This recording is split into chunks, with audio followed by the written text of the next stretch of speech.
At conditions that are going to be tougher the farther south you happen to be today on those roadways. Hearing reports of some tough going down along the state line with South Dakota here on the North Dakota DOT map. You can see a lot of purple in the southern end of the valley. That's where we're looking at conditions that are snow covered on those roadways. So basically I-94 points south where we're seeing a lot of that, though it is stretching farther north into Stutzman and Barnes County and Cass County as well. Some of those highways also seeing some snow. Wet roadways and maybe some slick spots going on right now in the FM Metro. So this is in the North Dakota side. Looking into Minnesota, the DOT reporting again in blue, some partially covered to the purple area, completely covered roadways.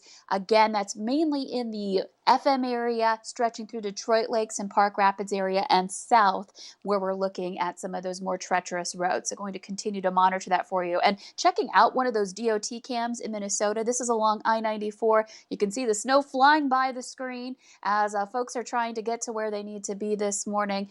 Please be careful on those roadways here. And that continues through the day as long as that snow continues to fall. Heaviest band right now stretches from around the Sisseton area up through Wheaton. There are some other bands in the region where we're seeing some deeper blues, more light to moderate snowfall going on in places like Fargo-Moorhead and through that I-94 corridor in North Dakota and back over to Minnesota as well. So the system going to continue to hang around the south today. It is going to try to build northward. Some of us over toward Bemidji seeing some snow, light snow there. Grand Forks, pretty quiet right now, and other areas up north perhaps seeing a few flakes, but in general it's a quieter start to your morning for you. We do have some lower visibility up in that area, so not completely clear or perfect driving conditions for you as well, but the more intense weather happening in the southern half of the valley. We're looking at less than a mile visibility in Gwinner and in Oaks right now. In Fargo, we're at 1.5 miles. So again, can't stress it enough how you're going to want to give yourself plenty of time. Be careful as you're hitting the road this morning. And the farther south you are, the more tough it's going to be to get to where you need to be. You can see we've got a lot of school closings in the southern end of the valley because that snow is building up.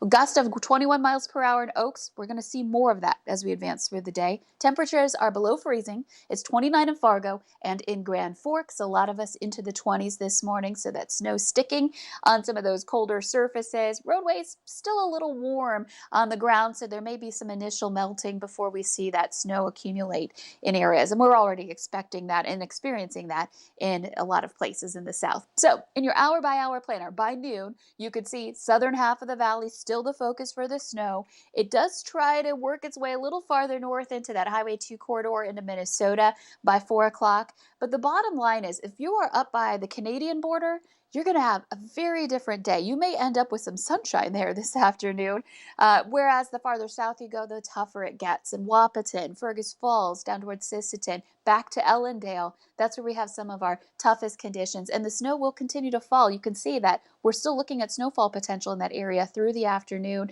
Fargo included in that, though on the northern extent, so lesser snow amounts in the FM area. This carries on into the evening with the wind picking up today too. You can see those gusts getting into the 20s.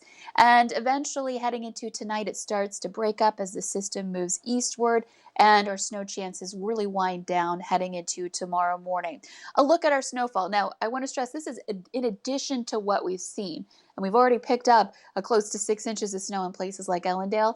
Well, we're looking at more coming up throughout the morning. Fargo, as we progress through this system, we're looking at maybe more 1 to 3 inches of snow. And then, of course, lesser amounts as we head north. Your 7-day planner, staying cold through the week. We start to warm up and melt that snow heading into the end of next week. All right, just got to watch out for that snow today. Lisa, thank you very much. In our Healthier Me this morning, ragweed and other types of pollen have